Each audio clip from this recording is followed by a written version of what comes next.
So welcome back for the remaining lecture. We were discussing the steps to construct a phylogenetic tree.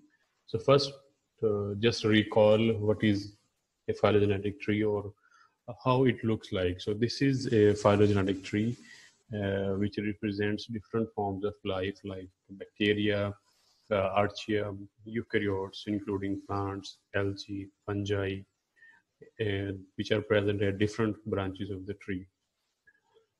So before discussing different steps that are involved in constructing a phylogenetic tree, we need to discuss some assumptions that we should keep in mind before constructing a phylogenetic tree.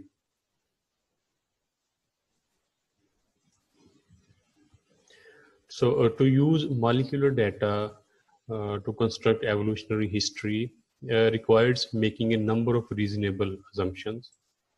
The first is that the molecular sequences used in phylogenetic construction are homologous, meaning that they share a common origin and subsequently diverged through time.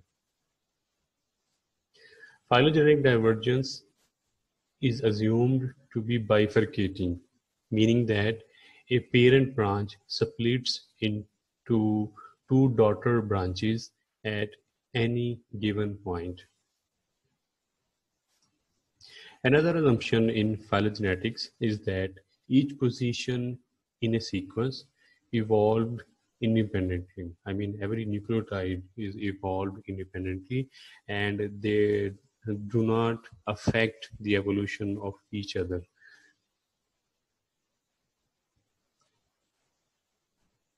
So for constructing molecular phylogenetic trees, one can use either nucleotides. So this is, I forgot to mention, this is the first step for constructing a phylogenetic tree.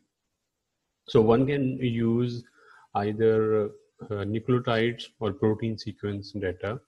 The choice of molecular markers is an important matter because it can make a major difference in obtaining a correct tree. The decision to use nucleotide or protein sequences depends on the properties of sequences and the purpose of study. For studying very closely related organisms, nucleotide sequences which evolve more rapidly than proteins can be used. For example, for evolutionary analysis of different individuals within a population, generally non-coding regions of mitochondrial DNA are used. For studying the evolution of more widely divergent groups of organisms, one may choose either slowly evolving nucleotide sequences such as ribosomal RNA or protein sequences. And if the phylogenetic relationships to be delineated are the deepest level, such as between bacteria and eukaryotes, so using conserved protein sequences makes more sense than using nucleotide sequences. So in many cases, protein sequences are preferred as compared to nucleotide sequences. I mean, people generally use protein sequences in place of nucleotide sequences. Protein sequences actually are relatively more conserved as a result of the degeneracy of the genetic code, in which 61 codons encode for 20 amino acids, meaning thereby a change in a codon may not result in a change in amino acid. Thus, protein sequences can remain the same while the corresponding DNA sequences have more room for variation especially at the third codon position. I mean, in a codon, there are 3 nucleotides, so third nucleotide position. The significant difference in evolutionary rates among the 3 nucleotide positions also violates one of the assumptions of tree building, as we have already discussed. So in contrast, the protein sequences do not suffer from this problem, even for divergent sequences. DNA sequences are sometimes more biased than protein sequences because of preferential codon usage in different organisms. In this case, different codons for the same amino acid are used at different frequencies, leading to sequence variations not attributable to evolution. In addition, the genetic code of mitochondria varies from the standard genetic code. Therefore, for comparison of mitochondria protein coding genes, it is necessary to translate the DNA sequences into protein sequences. Protein sequences allow more sensitive alignment than DNA sequences because the former has 20 characters versus 4 in the later. It has been shown that 2 randomly related DNA sequences can result in up to 50% sequence identity when gaps are allowed, compared to only 10% for protein sequences. For moderately divergent sequences, it is almost impossible to use DNA sequences to obtain correct alignment. In addition, to align protein coding DNA sequences, when gaps are introduced to maximize alignment scores, they almost always cause frame shift errors, making the alignment biologically meaningless. Therefore, protein-based phylogeny is in most cases, may be more appropriate than DNA-based phylogeny.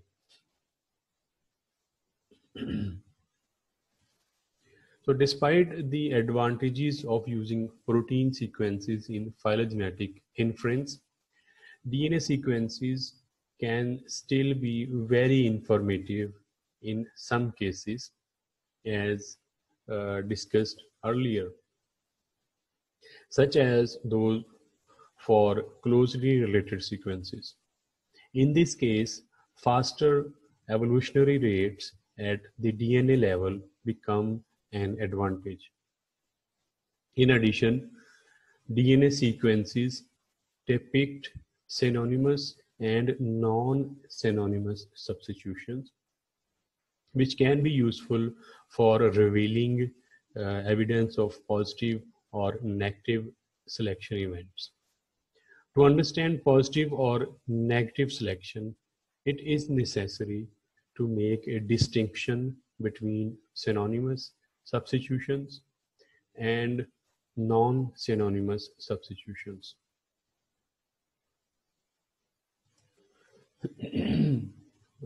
So synonymous substitutions are nucleotide changes in coding sequence that do not result in amino acid sequence changes for the encoded protein. Non-synonymous substitutions are nucleotide changes that result in alterations in the amino acid sequences. Comparing two types of substitution rates helps to understand an evolutionary process of a sequence. For example, if the non-synonymous substitution rate is found to be significantly greater than the synonymous substitution rate, this means that certain parts of protein are undergoing active mutations that may contribute to the evolution of new functions. This is described as positive selection or adaptive evolution.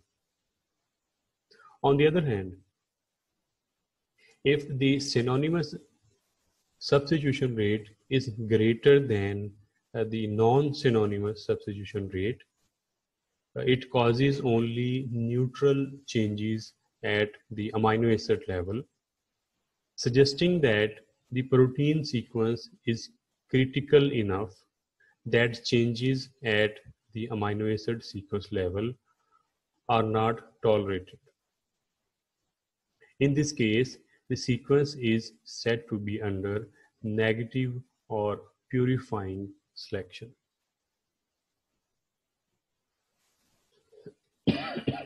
Sorry. So the second step in phylogenetic analysis is to construct sequence alignment. This is probably the most critical step in the procedure because it establishes positional correspondence in evolution.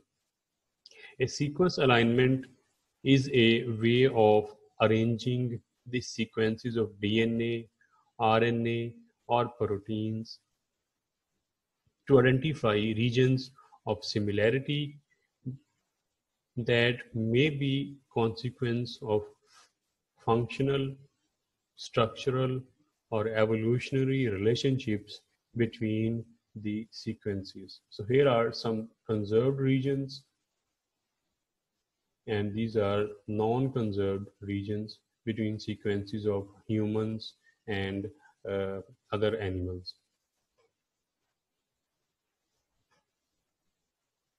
So only the correct alignment produces correct phylogenetic inference because aligned positions are assumed to be genealogically related. Incorrect alignment leads to systematic errors in the final tree or even a completely wrong tree. For that reason, it is essential that the sequences are correctly aligned.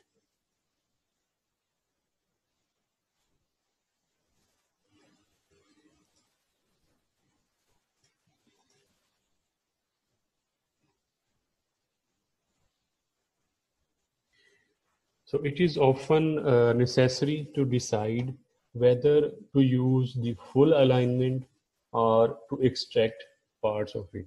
I mean, you have aligned the sequences and you will use entire length of alignment or just small portions of those alignments. So there are basically two types of sequence alignments as global alignment and local alignment. In global alignment, an attempt is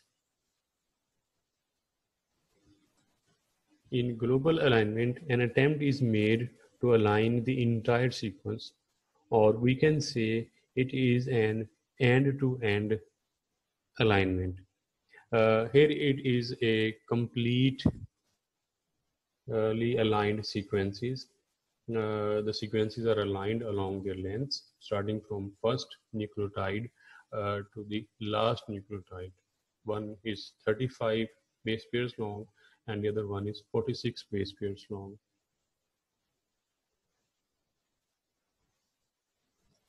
On the other hand, local alignment aligns the regions with highest level of similarity between two sequences.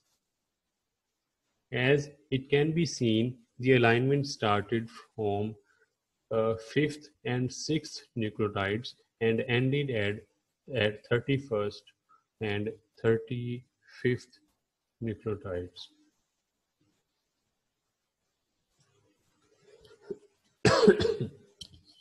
So if two sequences have approximately same length and are quite similar, they are suitable for global alignment.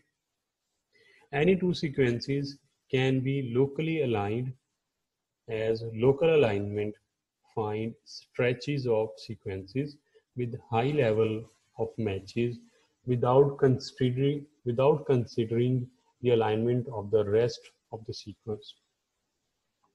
So global alignment is suitable for closely related sequences.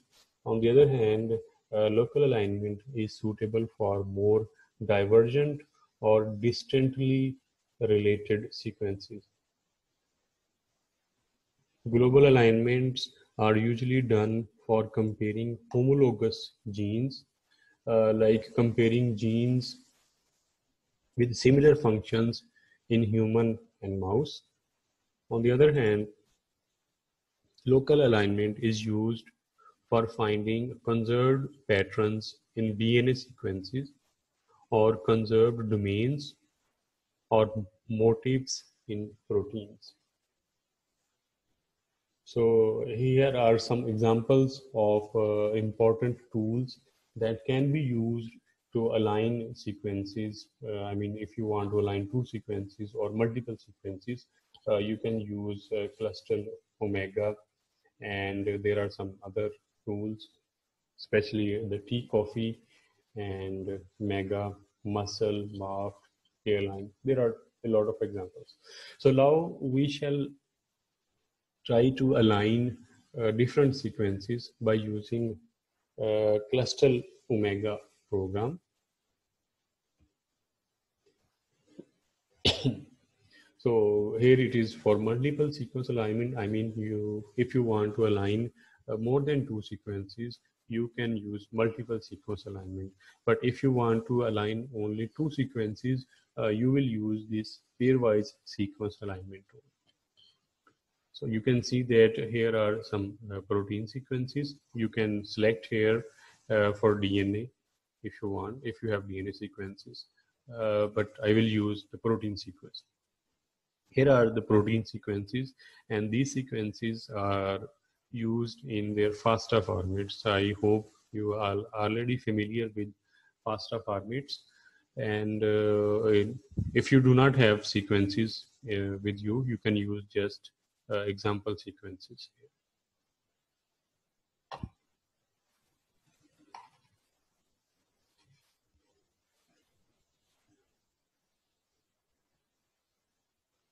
So we shall use just the default parameters and submit this. Here it is the output. There are three sequences from human, mouse, and I think it's chimpanzee maybe. And these sequences are aligned. These single stars represents the sequence is highly conserved. I mean, it is identical. And if there are these columns, am I not wrong? It means the amino acids belong to similar chemical category.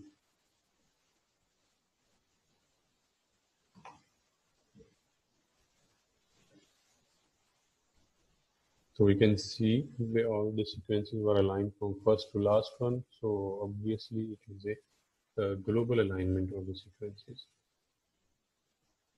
So let's move on to choosing a model of evolution, which is the third step in building an evolutionary tree. But first, we have to revise some concepts. A simple measure of divergence between two sequences is to count the number of substitutions in an alignment, or we can say that the proportion of substitutions define the observed distance between the two sequences.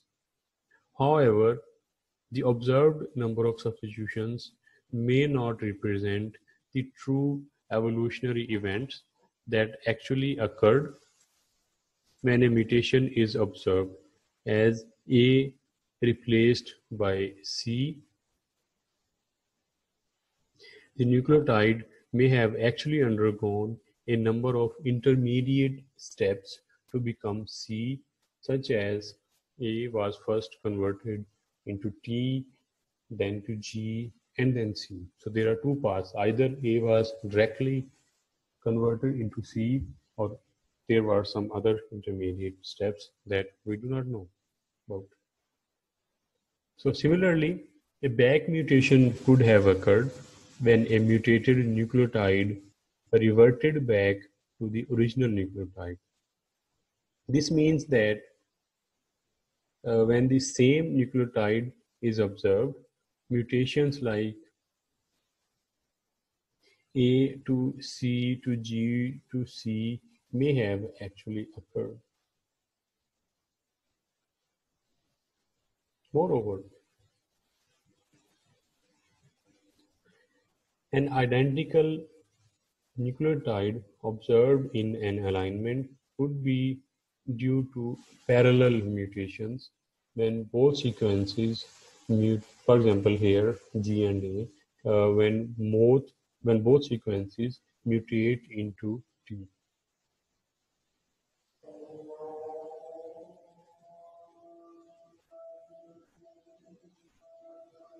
So such multiple substitutions and convergence at individual positions obscure the estimation of true evolutionary.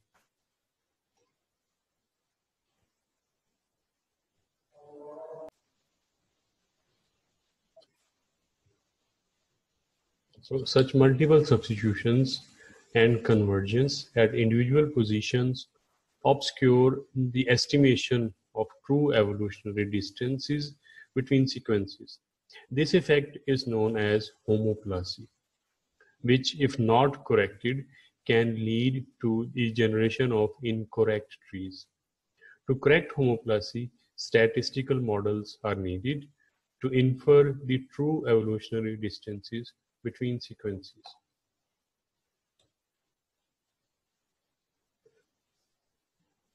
The statistical models used to correct homoplasy are called substitution models or evolutionary models. So there are two very basic models which are named as Jukes-Cantor model and Kimura model. The simplest nucleotide substitution model is the Jukes-Cantor model, which assumes that all the nucleotides are substituted with equal probability. Kimura is more sophisticated model in which mutation rates for transitions and transversions are assumed to be different, which is more realistic. According to this model, transitions occur more frequently than transversions, which therefore provides a more realistic estimate of evolutionary distances. So there are other examples of evolutionary models used for phylogenetics, which include K81, F81, HK85, TM92, 93, GTR, etc. So based upon data type, there are currently two main categories of tree building methods, each having advantages and limitations. The first category is based on discrete characters, which are molecular sequences from individual taxa, I mean DNA or protein sequences. The basic assumption is that characters at corresponding positions in a multiple sequence alignment are homologous among the sequences involved. Therefore, the character states of common ancestors can be traced from this dataset. Another assumption is that each character evolves independently and is therefore treated as an individual evolutionary unit.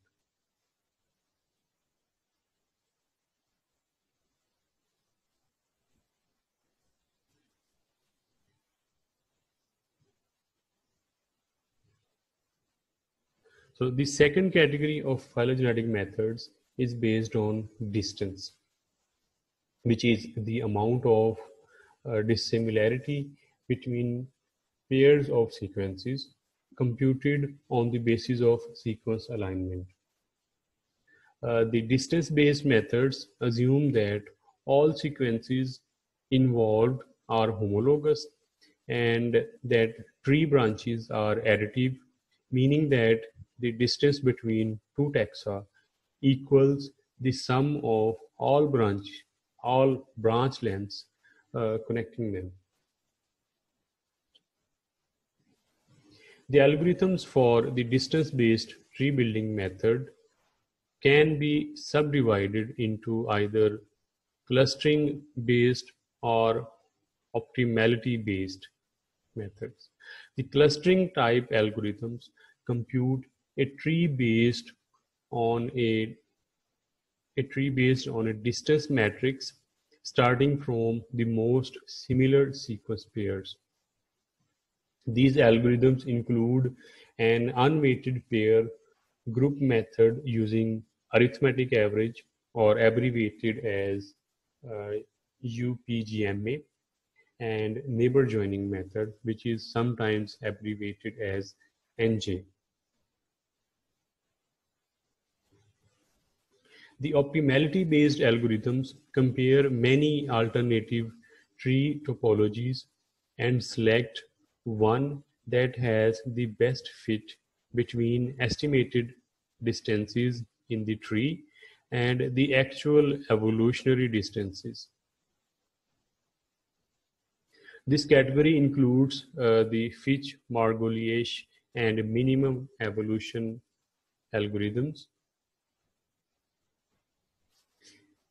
Similarly, the two most popular character-based approaches are maximum parsimony and maximum likelihood methods. Now we shall discuss the advantages and disadvantages of these methods in our next lecture. Thank you.